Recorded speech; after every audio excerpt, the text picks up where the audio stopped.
واه تازه نوی او د ویاړ خبر د افغانستان کرکټ ملي لوبغاړی حضرت الله ځاځي تر ویرات کوهلی او ایوان مورګن هم مخکې شو د چې څنګه ویډیو را سره وګورئ په ډیر څه به پوه شئ ګرانو مینوالو السلام علیکم د افغانستان چټک توپوهونکی حضرت الله ځاځي د شل اوریزو لوبو د توپوهونکو په نوم لړ کې تر ویرات کوهلی او ایوان مورګن مخکې دی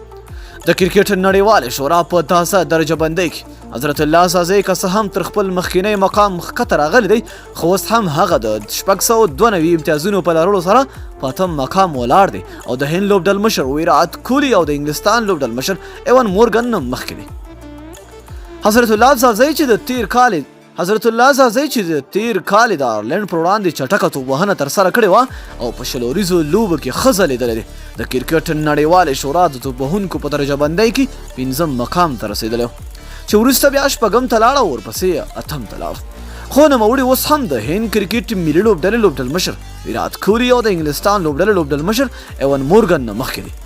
ویرات کوهلی چې په ټیسټ او یو ورځنیو لوبو کې تر ټولو مخکښ توپوهونکی دی د شل اوریزو توپوهونکو په درجه بندۍ کې تازه د 683 امتیازونو درلودلو سره 9م مقام ته راغلی دی همداراز ایوان مورګن بیا د 653 امتیازونو سره 10م مقام ترلاسه کړی دی په نورو توپوهونکو کې د پاکستان بابر اعظم بیا د 809 امتیازونو سره په لومړی مقام دی نو دوستانو دعا وکړئ چې حضرت الله ځاځي نور هم مخکې لاړ شي تر بیا او بلې ویډیو د لوی الله په امان